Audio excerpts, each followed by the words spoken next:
Listo, Elena, gracias.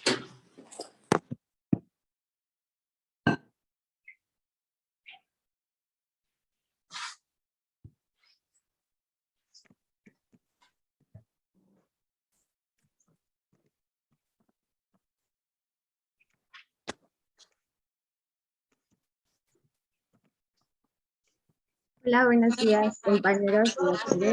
Hola, Mari. El día de hoy presentaré el tema de dermohipodermitis y erisipela. Soy Elena Pastrana Arellano, residente del primer año de Medicina Interna en el módulo de Infectología. Quiero agradecer al doctor Marco Villanueva, quien revisó esta presentación. A manera de contenido, vamos a ver como introducción, generalidades sobre la piel y posteriormente entraremos a lo que es el tema de dermohipodermitis o celulitis, como también se conoce. Mari, ¿me puedes prestar? Erisipela. De estos tocaremos temas como, subtemas como epidemiología, fisiopatología clínica y tratamiento y como algunas otras especificaciones, sobre todo de celulitis. Entonces, como recordatorio, la piel es el órgano más grande en extensión en el cuerpo humano. Un individuo de peso y talla medio está cubierto aproximadamente de 1.85 metros cuadrados de piel, la cual pesa alrededor de 4 kilos y tiene un volumen de 4.000 centímetros cúbicos. Y esto representa el 6% del peso corporal total. Como histología, para que podamos entender en dónde se localizan estas infecciones, es importante ver la histología. La piel está compuesta por lo que es la epidermis, que es la capa más superficial. Esta, a su vez, contiene 5 estratos, lo que son el estrato basal, donde vamos a encontrar células cilíndricas basófilas, que estas células se van a encargar de la proliferación. También en la capa basal, en el estrato basal, vamos a encontrar lo que son los melanocitos. Y el siguiente estrato es el estrato espinoso. En el estrato espinoso van a ser células de característica o de forma poliédrica. El siguiente estrato que sigue es el estrato granuloso, que en este estrato vamos a sintetizar, o se va a empezar a sintetizar lo que es la queratohialina. Y el siguiente estrato es el estrato lúcido, que solamente se va a encontrar en lo que es la piel gruesa, como es la piel de las palmas y de las plantas. Y por último tenemos el estrato córneo, que el estrato córneo son células muertas y sin núcleo, van a estar aplanadas. Después de la epidermis tenemos lo que es la membrana basal, que esta a su vez tiene 3 partes, las cuales para el tema de infecciones no son tan importantes mencionarla. La siguiente capa es la dermis, la cual se va a dividir en papilar y reticular. En papilar y reticular. En la papilar o en la superficial, la dermis superficial, vamos a encontrar lo que son como los conductos de los anexos. Y puede haber diferentes células como fibroblastos, linfocitos y células presentadoras de antígeno. Luego sigue lo que es la dermis reticular. En la dermis reticular vamos a encontrar como tal lo que son los vasos, el sistema linfático, nervios y los anexos, como tal ya las glándulas sebáceas, los folículos pilosos. Y por último, tenemos lo que es la hipodermis, que es el tejido celular subcutáneo. Ahora, este es un corte histológico de un corte de piel, de tronco, en donde podemos ver las 5 estratos de la epidermis. Aquí vemos, está teñido con H y E, aquí vemos el estrato córneo, que tiene una disposición en red de canasta, y posteriormente siguen nuestros otros estratos. Y también aquí se ve muy bien esta papila, y es importante, justo la dermis papilar se llama de esta manera, o dermis superficial, porque hace estas papilas hacia la piel. ¿Okay? Ahora,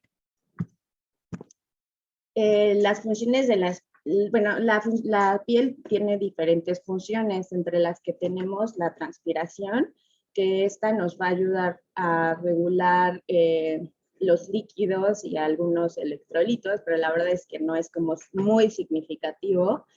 Pero sí, como que eso todo el mundo lo ha sentido, nos ayuda a regular la temperatura, y es que porque estos vasitos que están superficiales en la piel, cuando hace mucho calor o hay un aumento de temperatura en el cuerpo, como que necesita enfriarse, ¿no? Entonces lo que hace va a vasodilatar para de esta manera permitir salir el calor. De forma inversa, cuando hay un proceso como de frío, lo que hace es a los vasos van a hacer vasoconstricción para evitar perder calor. Otra de las funciones importantes de la piel es la función sensitiva, la cual va a estar dada por diferentes receptores, la cual es la de los corpúsculos de Meissner, que estas van a dedicarse o van a traducir el tacto, los de Krauss, que como tal traducen frío, los corpúsculos de Pacini, que van a ser de presión profunda, y los receptores nociceptivos, que como tal son terminaciones de fibras nerviosas libres, y estos nos van a permitir detectar el dolor. Y por último, pero no menos importante, la protección, ¿no? La piel nos otorga, es un órgano que nos va a otorgar protección, y no solo por ser como una barrera, el epitelio de barrera, sino también porque la producción de ácidos y grasas va a ser a su vez metabolizada por diferentes bacterias que van a estar en nuestra flora, en nuestra microbiota, y van a ser un poco ácido el medio. Esto va a ser como competencia ecológica, así se le llama, y va a impedir que otras bacterias o que muchas otras bacterias se puedan reproducir en la piel o se queden ahí como habitando la piel. También la manera de protegernos de los rayos UV, pues es con la producción de melanina secundario a los melanocitos, ¿no? Los melanocitos producen melanina. Y pues también los anexos, el pelo y las uñas, tienen función de protección. Ahora, la piel humana normal está colonizada por un gran número de bacterias que viven inofensivamente como en sales, y estos van a ser inofensivas. Algunas veces cuando hay pues no hay una buena regulación de estas, pueden existir, pueden producir algunas pues, enfermedades, pero menores, no muy significativas. Las bacterias, los no comensales son aquellos que no son residentes de la piel y que por alguna razón tienen o entran en contacto con la piel, empiezan a proliferar y producen una enfermedad. Y también tenemos aquellos que son los transitorios o temporales, y como tal estos pueden prosperar o por alguna razón que igual cambie en el ambiente de la piel, pueden quedarse por ahí un tiempo, pero no son bacterias que generalmente estén en la piel o que generalmente residan en la piel. Este es un esquema pues bastante, pues, está muy bonito, es de el Fitzpatrick de dermatología, en donde representa como de acuerdo a los niños y a los adultos cuál es la microbiota normal de la piel, ¿no? Y de acuerdo también a la localización, porque no es, o sea, no es igual la microbiota o la flora que habita, por ejemplo, en la cabeza de aquella que habita en las uñas de los pies o en los pies. Y pues podemos ver que principalmente estas son las bacterias y los hongos que tenemos como comensales. Entre los hongos, las más importantes son Malassezia, también, y entre las bacterias tenemos a lo que son los estafilococos y los streptococos. Bueno, ahora, como manera de clasificación de las infecciones de la piel, la ITSA propone este esquema, en donde nos divide en dos grandes grupos a las infecciones. En el primer grupo tenemos aquellas que son no purulentas, y dentro de estas entran las infecciones necrotizantes o necrosantes, y también entra celulitis y las erisipelas, que como tal son temas a revisar en esta clase. Y dentro de las purulentas tenemos al carbúnculo y a los abscesos. Y bueno, y a su vez, estos dos grandes grupos se van a dividir en tres subgrupos, los dividen en leve, en moderada y en severa, y de acuerdo a esta clasificación son las recomendaciones del tratamiento. Más adelante entraremos en detalle como qué quiere decir con leve, moderado y severa y cuáles van a ser los tratamientos de estos. Bueno, ahora sí, entrando como tema a revisar la dermohipodermitis, o más comúnmente conocida como celulitis, Es una infección de la dermis profunda y tejido celular subcutáneo, y la mayoría de las veces es causada por bacterias. A manera de perspectiva histórica, en la era previa a los antibióticos, la tasa de mortalidad era aproximadamente de 11% y solo 2/3 de los pacientes tratados se curaban. En la actualidad, el aumento de los casos con Staphylococcus aureus meticilino resistente ha cambiado tanto la epidemiología como el tratamiento de esta enfermedad. Respecto a la epidemiología, como bueno, ustedes ya bien saben, no hay muchos datos registrados en México, entonces tomé esta que es de Estados Unidos, y bueno, lo que nos dicen es que ha aumentado su prevalencia, ya que como podemos ver en 1997 se veía una prevalencia de 4.6 millones de consultas por celulitis y por abscesos en Estados Unidos. Sin embargo, esto aumentó a 9.6 millones en el 2005. Aproximadamente igual la tasa de incidencia pues aumentó de 1997 de 17.3 por 1000 habitantes a 2005 132.5 habitantes por 32.5 casos por 1000 habitantes.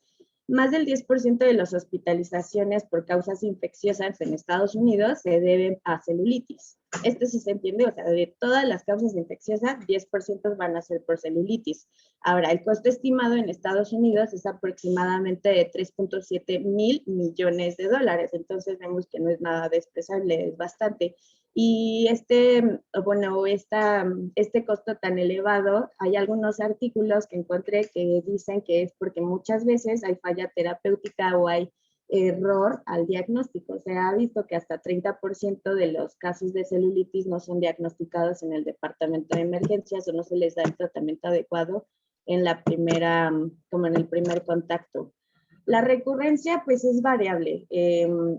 De acuerdo, o sea, depende mucho de la literatura, pero más o menos varía de un 16, que fue lo mínimo que encontré, hasta un 49% el riesgo de recurrencia. Y es importante recordar que cada vez que tengamos un episodio de celulitis, o sea, aumenta el riesgo de que ocurra un nuevo episodio. Ahora, bueno, de manera de etiología vamos a tener un agente patógeno que va a buscar obtener acceso a la dermis. Generalmente este acceso va a ser por traumatismos o incluso porque tengamos una enfermedad ya preexistente en la piel que nos haga fisuras o que ya tenga como ahí la entrada directa. Sin embargo, solo la vía de entrada se logra identificar en el 62% de los casos, es decir, que en el otro 38% pues ni sabemos que si tenía alguna herida previa o algo que hubiera favorecido desarrollar esta infección.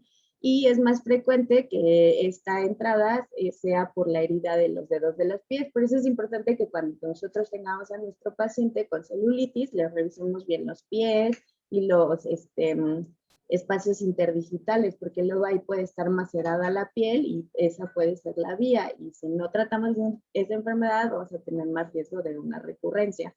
Posteriormente va a tener una diseminación, especialmente por los vasos linfáticos, pero también puede ser por vasos sanguíneos y o los espacios intersticiales.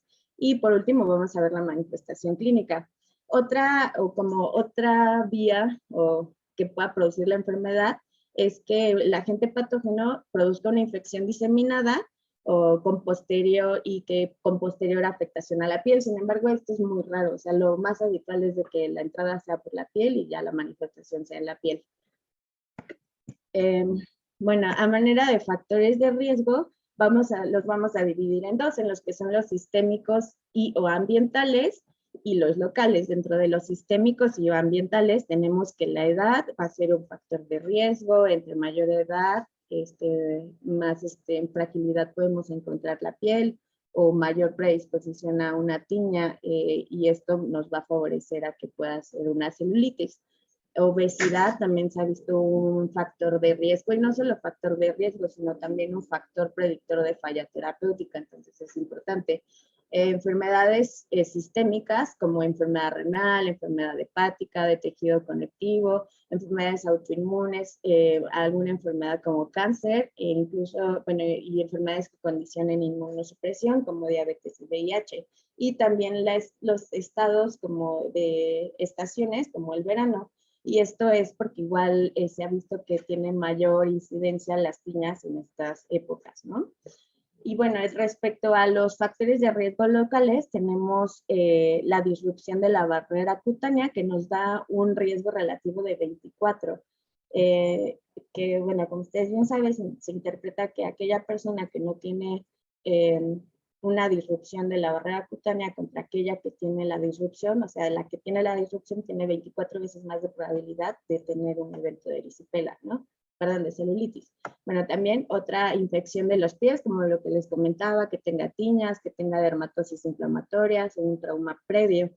Y también las otras locales es el compromiso del sistema linfovascular, en los que vamos a tener edema y linfedema. Y como pueden ver aquí, el linfedema, el riesgo relativo es muy grande y es 70, o sea, hasta 70. Que nuestro paciente tenga linfedema, o sea, es un factor de riesgo pues bastante fuerte. También insuficiencia venosa y enfermedad arterial periférica. Y bueno, más adelante igual lo vamos a ver, pero también, o sea, es importante decirles que los episodios de celulitis crean disfunción de los vasos linfáticos. Entonces, por eso, lo que les comentaba, si tenemos un episodio de celulitis, es más probable que tengamos una recurrencia. Ahora, ¿cómo se divide la celulitis? La celulitis se va a dividir en dos grandes grupos, las que son purulentas y las que no son purulentas. En las que son purulentas vemos que, está definida por la presencia de pústulas o abscesos que siguen posterior al desarrollo de la celulitis. Y aquí el principal patógeno va a ser Staphylococcus aureus y frecuentemente incluyen infecciones asociadas a sitio quirúrgico. Entonces, bueno, vamos a empezar con las no purulentas. Dentro de las no purulentas, la microbiología va a ser la siguiente. El principal patógeno que se ha descrito es Streptococcus beta hemolítico del grupo A, en lo que corresponde a Streptococcus pyogenes.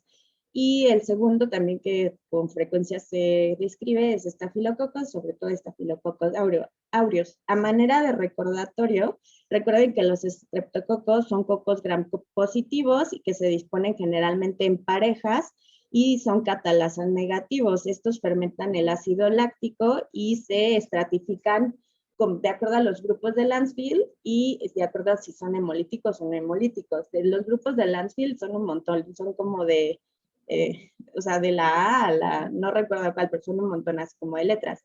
Y de los, si son hemolíticos o no, se dividen en si hemólisis completa, hemólisis parcial o nada de hemólisis. Los beta hemolíticos son un subgrupo que tienen hemólisis completa.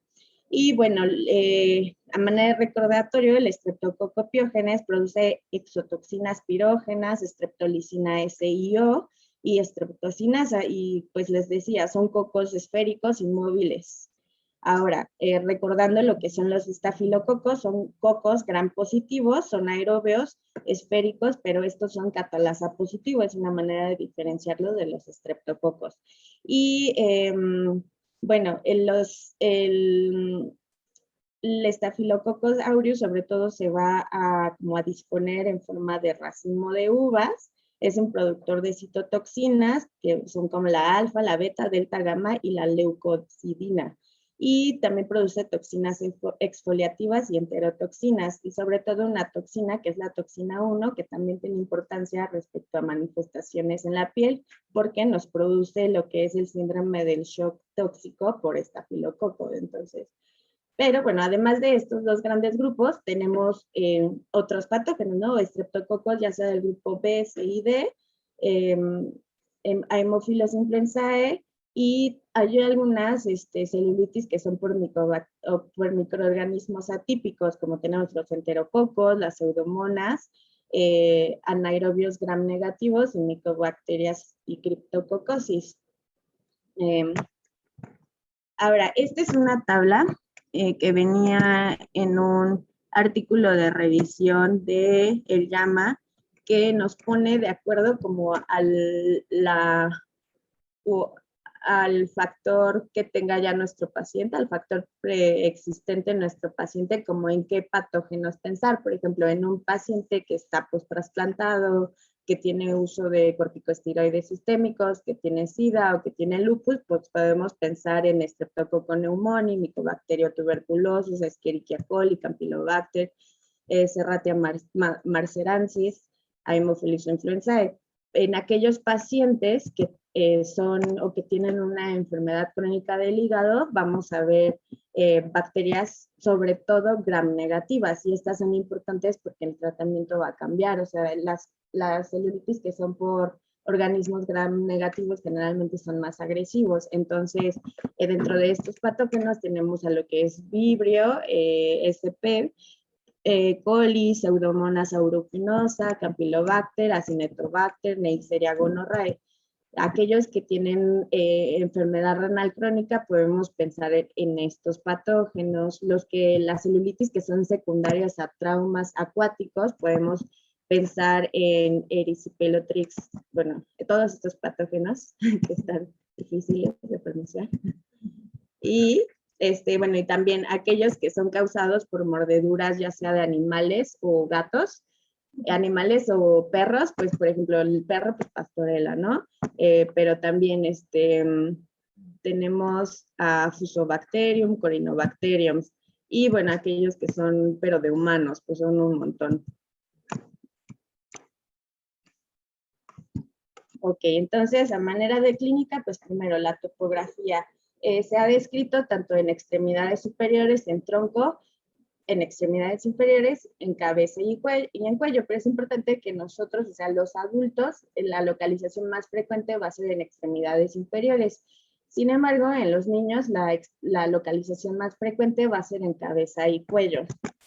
De acuerdo a la morfología, vamos a tener que es una dermatosis generalmente unilateral, que va a estar caracterizada por placas eritematosas mal definidas. Esto es súper importante porque es la diferencia con la erisipela. Entonces son placas eritematosas mal definidas.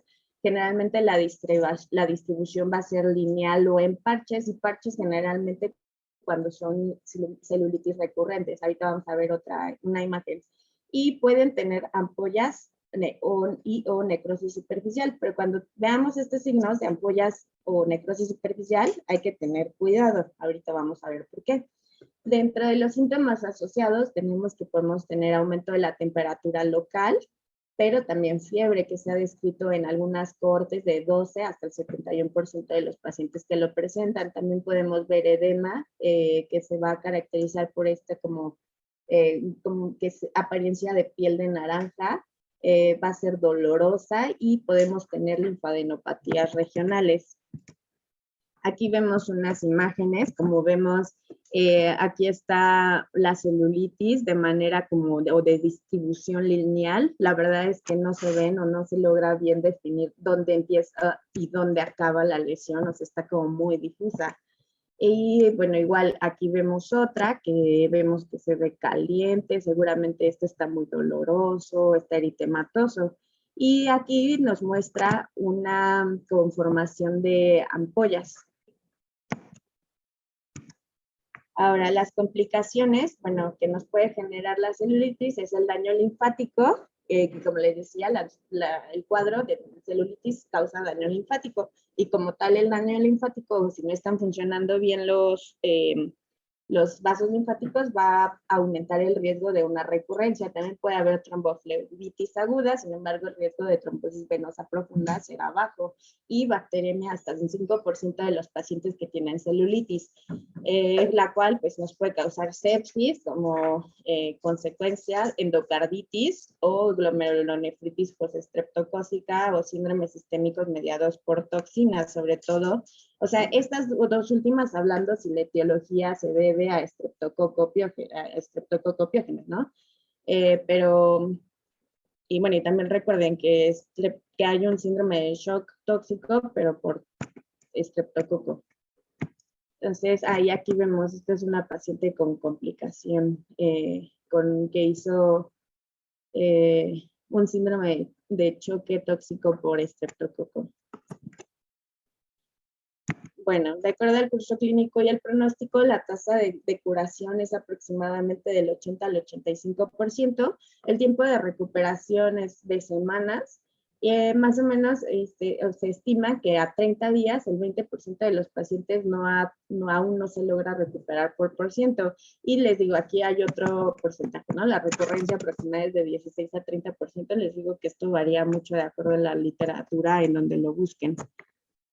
Bueno, ¿cómo vamos a hacer el diagnóstico? Pues súper importante aquí la clínica. Los síntomas, los signos cardinales van a ser aquellos de inflamación, ¿no? Tumefacción, aumento de temperatura, dolor y aumento y coloración, ¿no? O el eritema. ¿Nos podemos apoyar de laboratorios? Pues sí y no, porque como tal no son específicos, o sea, se van a elevar, o sea, vamos a tener leucocitosis hasta el 34 a 50% de los marcadores y también puede haber elevación de marcadores de inflamación. Sin embargo, esto no nos va a ayudar a hacer diagnóstico diferencial con pseudocelulitis, que es pues todo como aquellas patologías que se parecen a celulitis, ¿no? Que se asemejan mucho a este cuadro. Estudios de imagen, la verdad, la ITSA no recomienda realizar estudios de imagen cuando se trata de una celulitis no purulenta o no complicada. Y los cultivos, pues tampoco los recomiendan porque generalmente siempre va a salir como contaminación o no vamos a lograr identificar el agente causal. Y los hemocultivos solo los recomiendan en aquellos pacientes de riesgo, que son aquellos que están bajo quimioterapia, inmunodeficiencias severas mediadas por células o que tienen mordeduras de animales. Y estos solo van a ser positivos en el 5%. Entonces también vemos que la sensibilidad pues, es muy bajita, o sea, no nos van a hacer de mucha ayuda. Lo que tenemos aquí, o lo más importante, es la clínica. Y este es un esquema que proponen bueno, es como una probabilidad diagnóstica, se llama ALT70 y es como para que nosotros en el primer contacto podamos ver el valor predictivo de la enfermedad o la probabilidad de que nuestro paciente tenga enfermedad y se compone por asimetría, que te da 3 puntos, leucocitosis, más de 10,000 células, 1 punto, taquicardia, más 1 punto y 70 años o mayor, 2 puntos. Y vemos que nos daba un valor predictivo positivo de 82.2% cuando tenemos igual o 5 puntos. Entonces podemos hacer uso de esta herramienta. Y esto es importante, lo que les decía, el diagnóstico erróneo se da hasta el 30% de los casos en urgencias, entonces pues es bien importante como intentar identificarla y hacer uso de estas herramientas. Okay. Ahora, la histopatología, vamos a ver que esta es un corte histológico de la dermis y podemos ver que hay un infiltrado inflamatorio, sobre todo por neutrófilos y linfocitos, que son estas células, pero también vemos edema, que por eso es que se ven tan separadas las fibras de colágeno. Y en algunas ocasiones podemos ver justamente la separación de la unión dermoepidérmica, lo que nos va a dar las ampollas epidérmicas. Podemos ver dilatación de los vasos sanguíneos, que justamente nos van a hablar de un proceso inflamatorio, y en algunos casos puede ser para detección del agente etiológico. Sin embargo, solamente en las biopsias se logra identificar al organismo en un 20 a 30%. Entonces, pues también pues, es bastante bajito, ¿no? Ahora, vamos con la clasificación que nos propone la ITSA para las enfermedades, porque de acuerdo a esta clasificación va a ser el tratamiento. Tenemos que la leve es aquella que no entra ni en moderada ni en severa. La moderada es aquella que tiene alguno de estos síntomas o signos sistémicos, que son temperatura mayor a 38 grados, taquicardia mayor a 90, taquipnea mayor a 24 y leucocitos anormales, ya sea mayor de 12,000 o menor de 4,000 o un paciente inmunocomprometido. Y el severo van a ser aquellos pacientes que han ya fallado al tratamiento oral o aquellos que tengan más de 2 signos sistémicos de infección sistémica aquellos inmunocomprometidos o que tengan ya signos de una infección profunda, o sea, que ya tengan afección al hueso.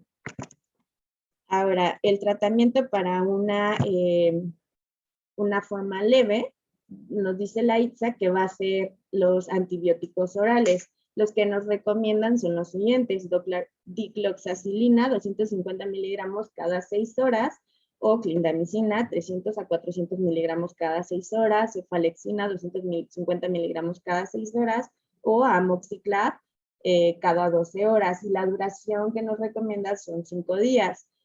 ¿A quién vamos a tratar ambulatorio y a quién vamos a hospitalizar? Bueno, nos dice que ambulatorio a aquellos pacientes que no tengan síndrome de respuesta inflamatoria sistémica, que no tengan estado mental alterado y que tampoco tengan inestabilidad moderada, inestabilidad hemodinámica, perdón, que pues como veíamos, estos ya son como datos de una infección sistémica, ¿no? Y lo que sí nos dice, vamos a hospitalizar solo si tenemos infección necrosante, que ahorita vamos a ver cómo se caracteriza esta o cuáles son los signos que nos pueden orientar a que es una infección necrosante, aquellos pacientes que veamos que van a tener pobre adherencia al tratamiento, o aquellos pacientes que estén severamente inmunocomprometidos, o si ya existe falla al tratamiento primario.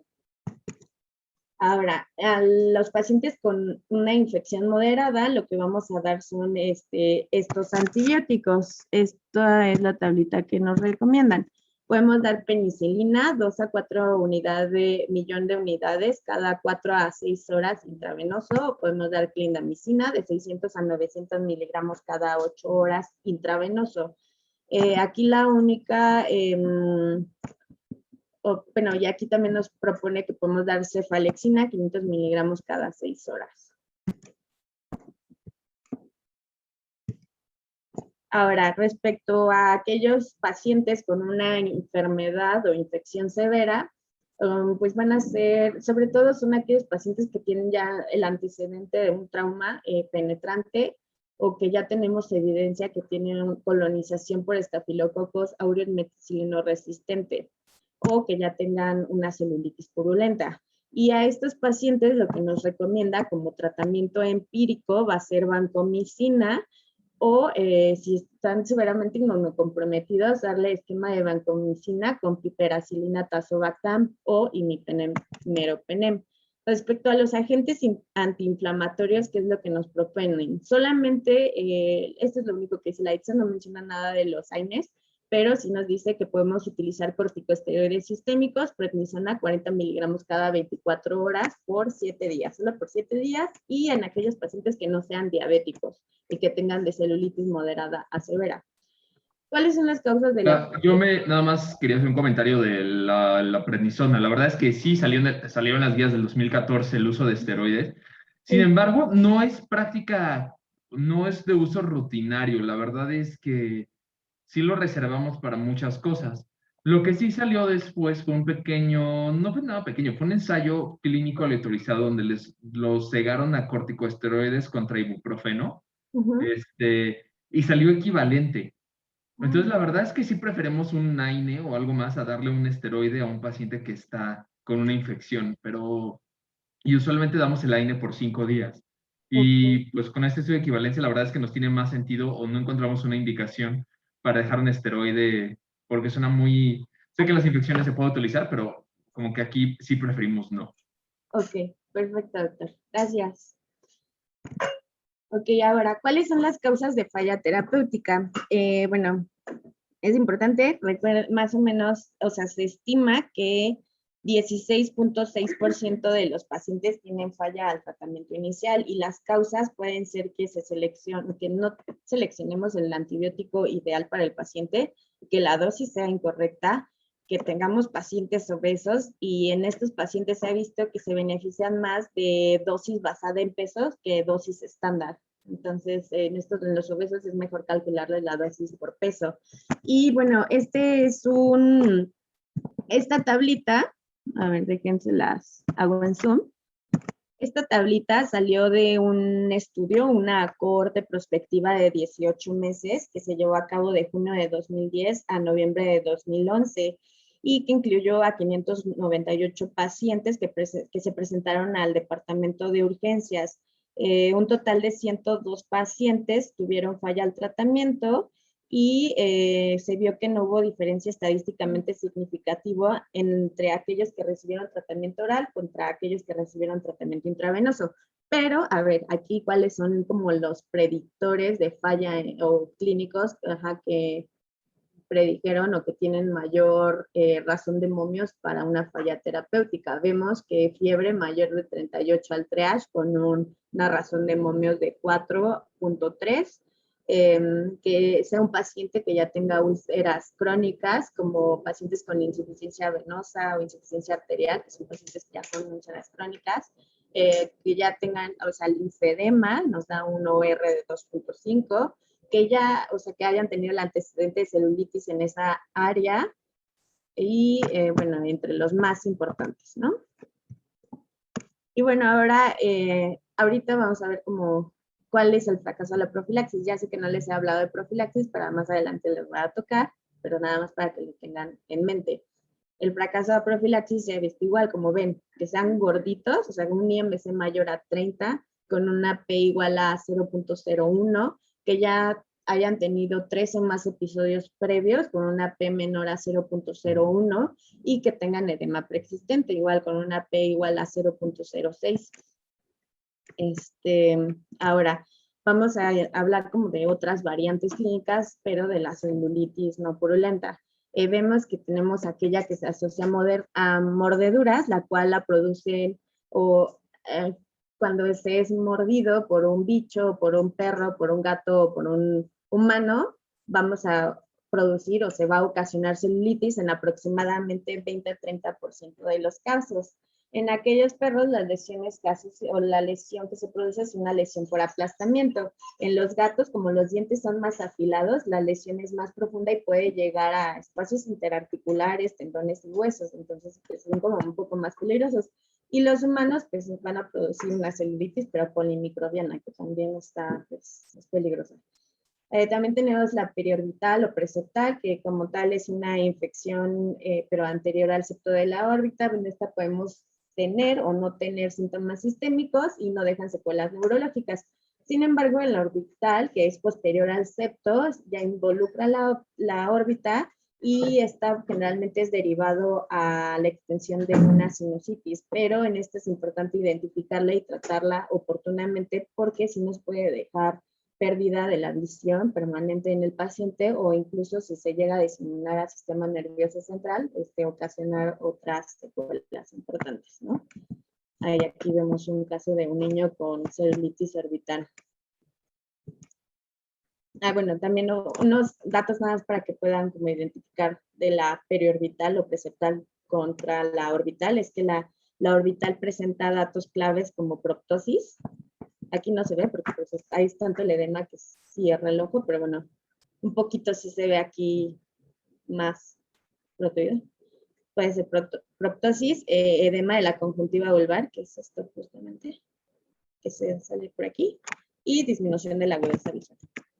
Ahora, la celulitis por bacilos gram negativos, bueno, los factores de riesgo que tenemos en el huésped, pues es un paciente que sea de edad avanzada, que tenga diabetes, enfermedad vascular periférica, enfermedades hepáticas o que esté inmunocomprometido. Los factores de riesgo del medio ambiente o que nos van a predisponer a que sea una celulitis, pero por bacilos gram negativos, es que tenga exposición en agua salada, o el trauma sea con agua salada, o con donde esté el ambiente de agua salada, o que tenga el antecedente de mordedura de animales.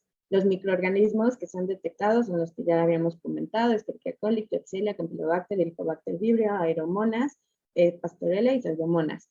Y aquí el tratamiento, pues debemos de considerar obviamente la cobertura contra gram negativos. Los que nos recomienda la ITSA son beta-lactámicos con inhibidor de beta-lactamasa como amoxiclav, y levofloxacino o ceftriaxona. Respecto a la celulitis causada por vibrio, pues también es bien importante porque no podemos dejar pasar este diagnóstico. El curso clínico de esta enfermedad es muy severa y es progresiva. Y aquí es lo que les decía, o sea, se va a caracterizar por ampollas hemorrágicas, necrosis y ulceración. Por eso cuando veamos estos signos, en una lesión de celulitis, hay que intentar cubrir pues estos microorganismos porque son más severas y pueden ocasionar mayor daño en el paciente. Se ha visto que los pacientes que desarrollan celulitis por estos organismos, el 80% tiene ya una enfermedad hepática preexistente y vean, la mortalidad pues es bastante alta, 53%. Nada despreciable. Ahora, hablando de la fascitis necrosante, existen dos tipos, la tipo 1 que representa más o menos 2/3 de los casos y esta va a ser polimicrobiana. Frecuentemente ocurre en pacientes que tienen una enfermedad que los inmunocompromete y también hay un antecedente que pasa en una localización donde hubo un trauma, o sea, se asocia mucho a heridas quirúrgicas también. Lo que la clínica va a ser edema, dolor intenso y puede haber incluso claudicación si es en el miembro pélvico o incluso datos de choque. La dermatosis se va a caracterizar por enrojecimiento y edema que posteriormente se va a tornar a un color azulado violáceo y pueden aparecer vesículas y ampollas y posteriormente áreas de necrosis. Entonces ya vieron que todas como que las que son más graves tenemos ampollas y áreas de necrosis o incluso ampollas hemorrágicas. Y la tipo 2 es sobre todo causada por lo que es el estreptococo betemolítico, el Streptococcus pyogenes, y esta representa 1/3 de los casos de fascitis necrosante y va desde una celulitis, pero puede progresar hasta una miositis grave. Aquí generalmente el huésped va a estar sano y puede ocurrir en piel que no ha tenido antecedente de un trauma. La sintomatología o la clínica va a ser igual a la 1, solamente lo diferencia como la etiología y los factores predisponentes, pero vean, esta área de necrosis extensa que simula incluso hasta una quemadura de 3er grado.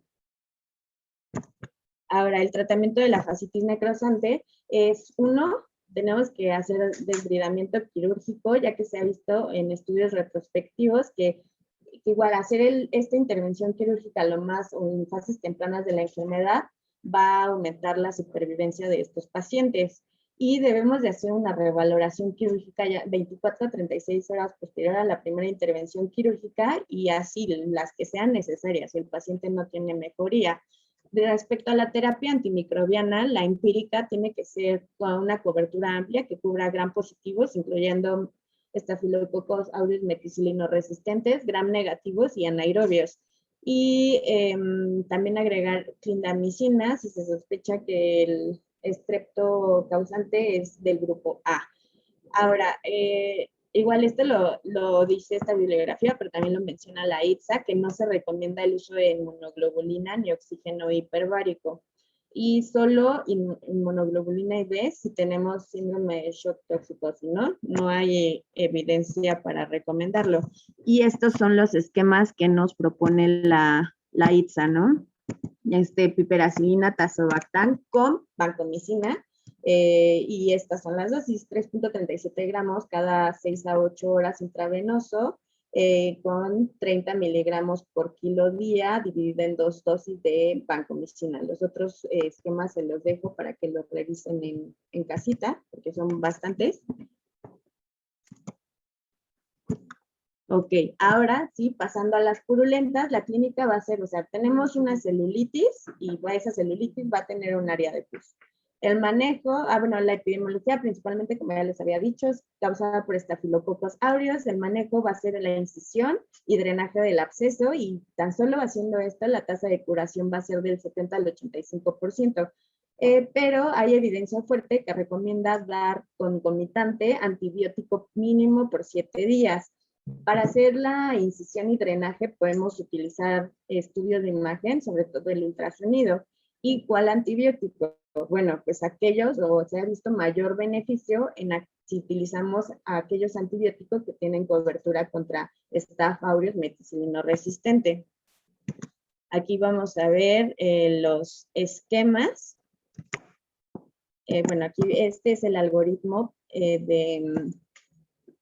del tratamiento de las infecciones purulentas, donde tenemos al absceso, y igual la misma clasificación, leve, moderada, severa, con los criterios que ya mencionamos previamente. Vemos que en la leve, incluso la ITSA solo recomienda dar la incisión y drenaje, ya en las moderadas y severas, dar incisión y drenaje, pero también cultivar y ver el antibiograma. Y bueno, iniciar nuestra terapia empírica. Si es moderada, podemos usar timetrofin sulfametoxazol o doxiciclina como tratamiento empírico, y posteriormente cuando salga el antibiograma, pues ya modificar esto. Si es una severa, usamos vancomicina o daptomicina o linezolid o cetarolina, y ya después hacemos el cambio, ya sea desescalamos o escalamos la terapéutica de acuerdo al antibiograma. Y bueno, es un estudio que se realizó en donde podemos ver estas gráficas de forest plot, que se ve que en aquellos pacientes, la comparación de aquellos pacientes que utilizaron antibiótico contra aquellos que no utilizaron el antibiótico, y se vio que, bueno, el usar antibiótico es un factor protector o disminuye el riesgo de falla al tratamiento 30 días, disminuye el riesgo de recurrencia temprana y tardía. Y estos son los esquemas que nos recomiendan, que igual pues los pueden checar, la presentación se las voy a pasar para que la puedan checar con calma en su casa.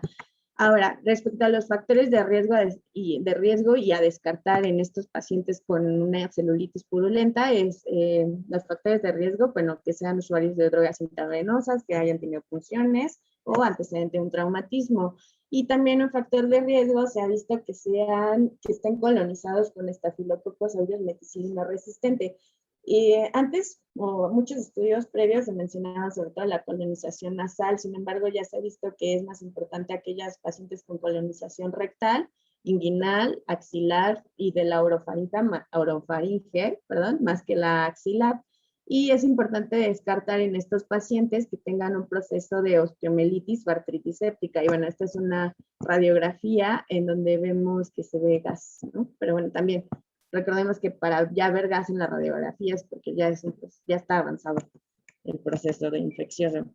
Y ahora sí, la pseudocelulitis son los diagnósticos diferenciales. Dentro de estos podemos tener dermatitis por estasis, dermatosis inflamatorias, aquellas dermatosis secundarias a malignidad, dermatosis neutrofílicas, dermatitis de contacto, dermatosis por radiación, farmacodermias, picaduras por insectos. Ahora, los datos clínicos que están a favor que nuestro paciente represente o que tenga una celulitis son que tenga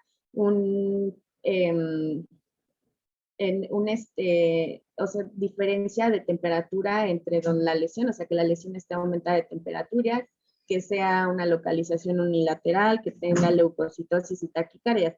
Aquellos que están a favor de que sea un diagnóstico diferencial de la celulitis, sea que son aquellos que la sintomatología sea gradual, o sea, no sea aguda, que tengamos localización bilateral, o involucro bilateral, que haya frecuentes recurrencias después del egreso y que tenga falla al tratamiento beta-lactámicos.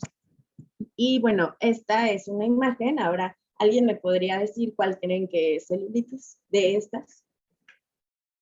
Tengamos que este es 1, luego 2, 3, 4, 5, 6. ¿Ustedes creen que este es celulitis? Ok, bueno, pues vamos. Esta es una dermatitis por estasis. La primera es una trombosis venosa profunda. Esta es califilaxis. La 2.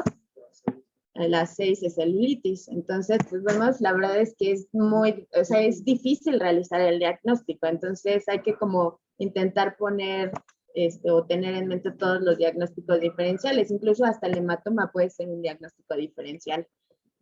Pero esto nos va a ayudar también la historia clínica y el curso de la patología, como ya lo habíamos comentado. Ahora, hablando de la celulitis recurrente, se define como aquella que se presenta de 3 a 4 episodios en un año, y la tasa de recurrencia, les digo, es muy variable de acuerdo a la literatura en la que ustedes lo lean, pero va del 8 al 20%.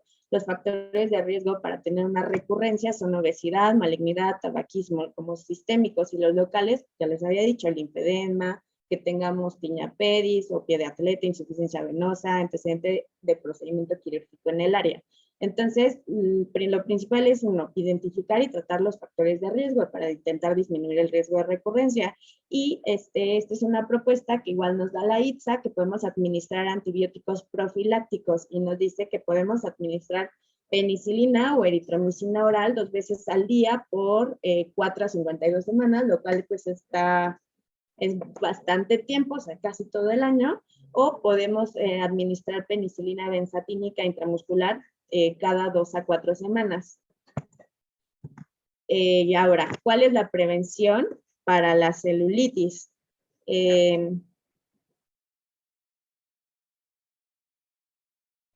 La prevención, bueno, va a ser modificar los factores de riesgo predisponente, tratar si tenemos linfedema, pues tratar, si tenemos estasis venosa, tratarla. Si tenemos enfermedades preexistentes como pie de atleta, tratarla. Si tenemos intertrigo, tratarlo. Si tenemos onicomicosis, tratarlo. Si nuestro paciente es diabético u obeso, bueno, pues tener un adecuado control de la glucosa y hacer como hincapié en que disminuya de peso, sobre todo porque ya vimos, no solamente es factor de recurrencia, sino también factor predictor de falla al tratamiento. Evaluar vasculatura y si ya tiene una herida, darle un adecuado cuidado a esas heridas. Ahora, las estrategias de descolonización a portadores de Staphylococcus aureus meticilino resistente, la verdad es que son controversiales. La ITSA nos dice que podemos usar mupirocina o enjuagues de clorexidina, sin embargo, todavía hace falta mayor número de estudios para poder hacer ya como tal una evidencia, una recomendación fuerte. Ahora, nada más les quiero mostrar aquí.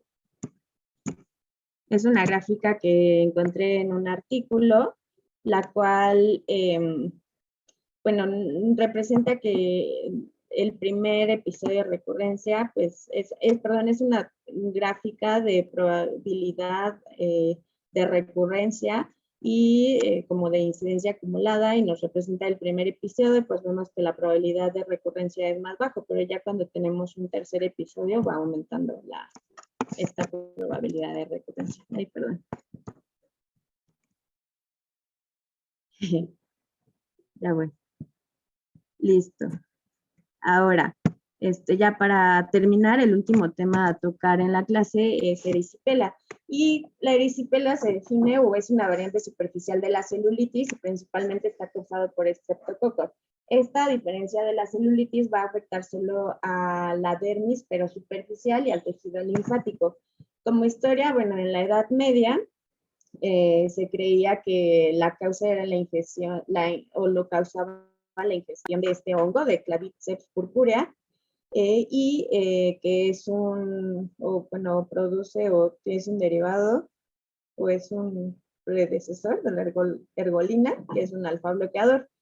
Y esta la podemos encontrar en el centeno. Un epónimo, o también se le conoce a la erisipela como el fuego de San Antonio, y esto porque San Antonio es un monje egipcio y se creía que antes, o sea, solo los que los trataba este monje eran los que se curaban, entonces por eso también es su epónimo. Respecto a la epidemiología, es una enfermedad de muy jóvenes, ancianos, inmunodeprimidos y aquellos pacientes con úlceras crónicas cutáneas. Como vemos, es bastante similar a la celulitis, incluso algunos lo consideran como espectro de la celulitis y otros como una entidad diferente. Es más frecuente, en los adultos es más frecuente en los hombres que en las mujeres, y en los pediátricos, en los adultos es más frecuente en las mujeres que en los hombres, y en los pediátricos es más frecuente en los niños que en las niñas. Y esta es más frecuente en la época de primavera, con diferencia de la celulitis, que es más frecuente en verano. Respecto a la epidemiología de México, igual se ha visto que ha aumentado la incidencia, o sea, y que los grupos mayormente afectados, pues fueron aquellos entre 45 y 64 años, representando el 30.4% de la población afectada entre el periodo de 1990 a 2002. Los estados con mayor reporte de erisipela fueron Tamaulipas, Nuevo León, Quintana Roo, Campeche y Yucatán. Y bueno, el cuadro clínico vamos a tener, la fisiopatología va a ser idéntica a la de celulitis. Vamos a tener, la entrada del patógeno y posterior a esto vamos a tener un periodo de incubación de 2 a 5 días. Posteriormente tenemos un pródromo que puede ser el inicio abrupto que va de pocas horas y vamos a tener fiebre, escalofríos, malestar general y náusea. Y la topografía de esta dermatosis va a ser principalmente igual en extremidades inferiores, aunque al inicio de la descripción de la enfermedad se veía más en lo que es cara. Ahora el cuadro clínico, bueno, la morfología se caracteriza por placas eritematosas, pero estas van a ser bien delimitadas con bordes en forma de cresta. Aquí los podemos ver, los bordecitos como en cresta. Y también podemos tener pústulas, vesículas, bulas y pequeñas áreas de necrosis, pero también cuando tenemos estas características hay que pensar en un patógeno no común. Los asociados a la dermatosis, pues los mismos, aumento de temperatura, la piel tensa, indurada, edema, dolor a la palpación y linfadenopatías asociadas. Entonces, aquí vemos 3 imágenes clínicas de diferentes pacientes, pero aquí también les iba a comentar. Por ejemplo, aquí sí, bueno, diferencia de la celulitis, vemos muy bien delimitada el área de la dermatosis, ¿no? Aquí también. Pero la otra cosa que les iba a comentar es que también depende del fototipo del paciente. O sea, este paciente vemos que es morenito y como, o sea, no vemos tan claro la definición de la dermatosis. Entonces, pues sí es o sea, aunque se describe así, hay que tener como mucho cuidado en diferenciarlas, no es tan fácil. En la histopatología vamos a ver lo mismo, edema difuso, infiltración de neutrófilos en la dermis superficial, puede haber dilatación de los vasos linfáticos, necrosis local y separación de la unión dermopidérmica si tenemos vesículas o ampollas. El diagnóstico, lo principal, hacer una buena anamnesis y exploración física. Podemos apoyarnos del laboratorio, pero ya vimos que también no es como muy específico ni sensible y en dado caso que estemos sospechando de una erisipela secundaria de Streptococcus pyogenes, pues podemos pedir estos 2 marcadores, anti-DNase B y antistreptolicina O, que estos son indicadores sobre todo de infecciones estreptocócicas en la piel.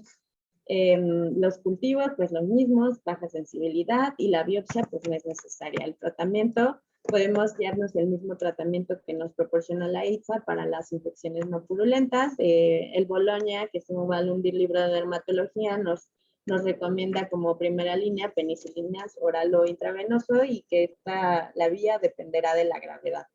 Y para aquellos que sean alérgicos, pues dar macrólidos. Y por último, pues ya, esta es la última diapo, gracias. ¿Tienen alguna pregunta? Creo que a manera de resumen yo les diría, las cosas más importantes de celulitis o de infecciones de piel y tejidos blandos es que puedan dividirla en 2 grupos muy importantes, el de purulenta y no purulenta. Si es una purulenta, o sea, tienen que descartar y buscarle el absceso. Si es una no purulenta, lo primero que deben de pensar ¿es o no es celulitis? Ya sé que estamos diciendo qué oso, o sea, ¿cómo creen que voy a confundir una celulitis? Pero ya se dieron cuenta que ese número puede ser 30%, pero en otros lugares este porcentaje ha sido tan alto que es de cerca de un 50%. Entonces, les pusimos ahí los diferenciales y creo que es algo muy importante que se lleven para que estén practicando, pues bueno, cuando vean esto y realmente se apoyen y digan, a ver, ¿es o no es?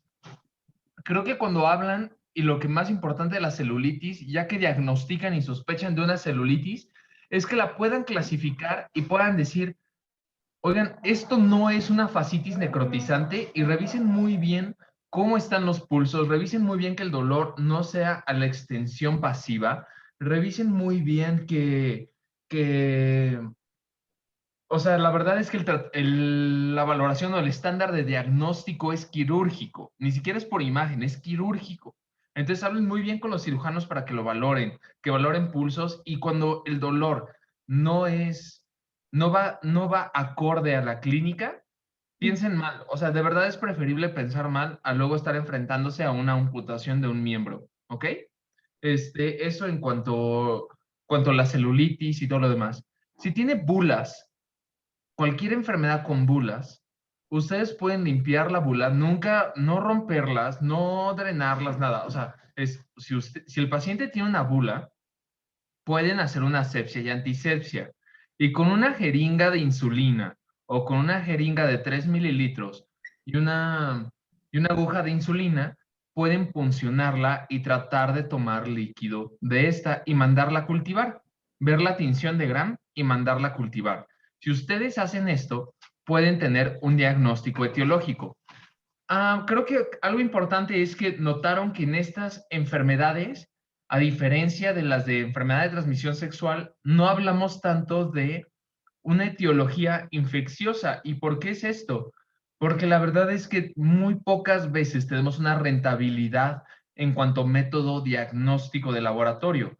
Sin embargo, más bien el problema de estas es que a veces te quedas corto en tu diagnóstico y en tu abordaje. O sea, como vieron, sí hay causas de falla. Y es donde ustedes deben de estar seguros que no hay falla para que no tengan ningún problema. Entonces, ¿qué más es importante de la celulitis? ¿Algo usted?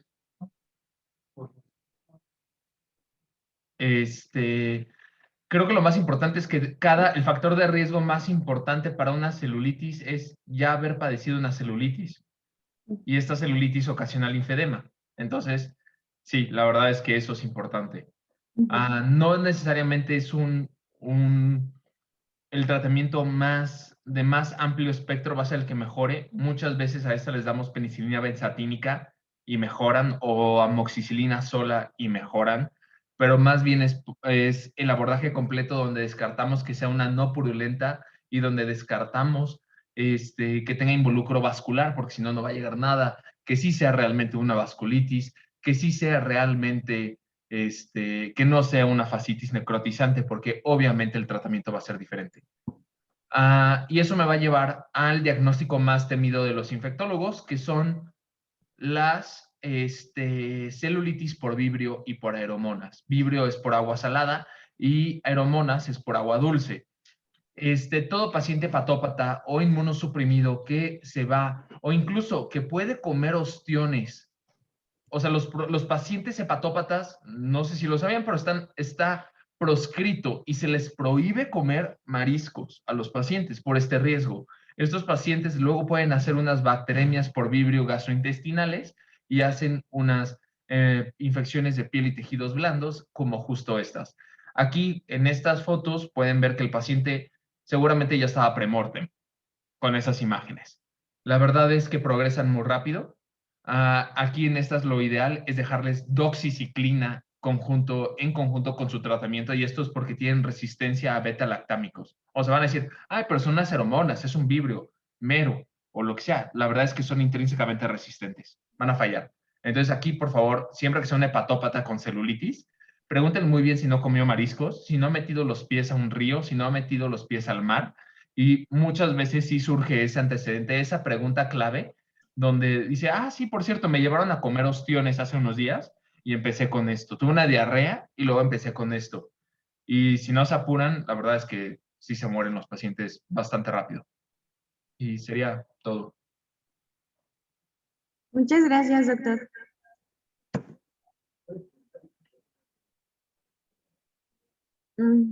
Okay.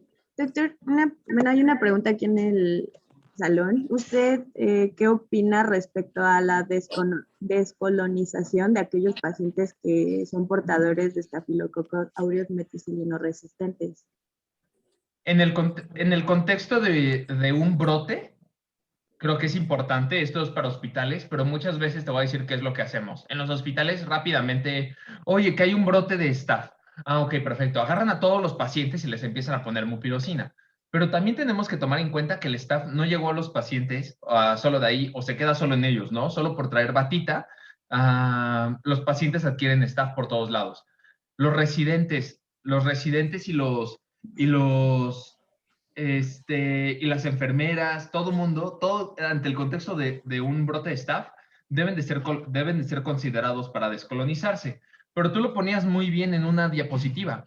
El problema es que el staph no solo está abajo de las narinas, está realmente en las axilas, En el recto. exacto, está en muchos sitios. De tal forma que te descolonizas las narinas, volteas y ya te volviste a colonizar porque te rascaste. Ya sé. Es irreal esto. Entonces parece como un cuento sin fin. Tú les das mupirocina y luego el problema es que muchas veces se llegan y nadie suspende la mupirocina. Entonces, de repente, ¿qué crees? Todo el mundo empieza a generar resistencia de mupirocina. Sí. Yo solo recomiendo descolonización en grupo ante el contexto de un brote. Esa sería mi recomendación. Un brote hospitalario, pero el brote es para pacientes, para equipo quirúrgico, equipo médico, equipo de todos lados, y así tratar de prevenir todo. ¿Sale? Ok, entendido, doctor. Gracias. Vale. ¿Alguna otra duda? Hay otra duda, doctor. Doctor, disculpe, por ejemplo, para que el factor de riesgo para meticilina resistente en cuanto al uso de antibióticos previos y una estancia en cuidados intensivos, por ejemplo, para lo que son los antibióticos, ¿se sabe qué antibiótico es el que predispone más y cuántos días, por ejemplo? Y en cuanto al la unidad de cuidados intensivos, ¿también hay algún punto de corte para poder establecerlo como factor de riesgo? Sí, mira, vamos, si quieres, empezamos con las hospitalarias. Para saber bien tu factor de riesgo hospitalario, o sea, tu factor de riesgo hospitalario, depende de la cantidad de estafilococo aureus meticilino resistentes que tengas en tu hospital, que normalmente se define como mayor de 20%. Pero eso tienes que estar tú al pendiente y saber más o menos cuál es la estadística de tu hospital. La verdad es que no suele ser un gran problema el estafilococo meticilino resistente por las cepas de estafilococo que circulan en México. Sin embargo, estas sí pueden tener unos cassettes de resistencia que de repente llegan así a los hospitales.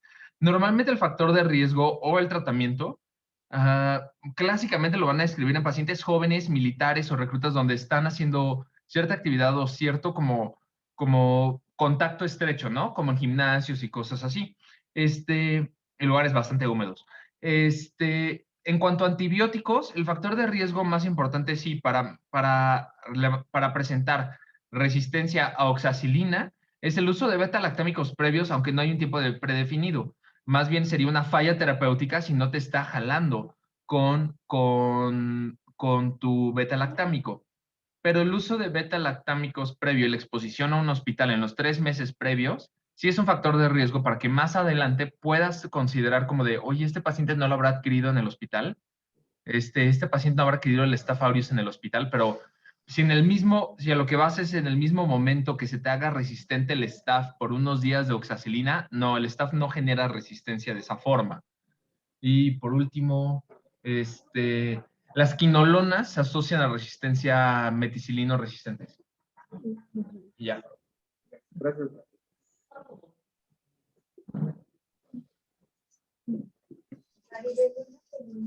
Muchas gracias, Doc. ¿Alguien tiene alguna otra pregunta?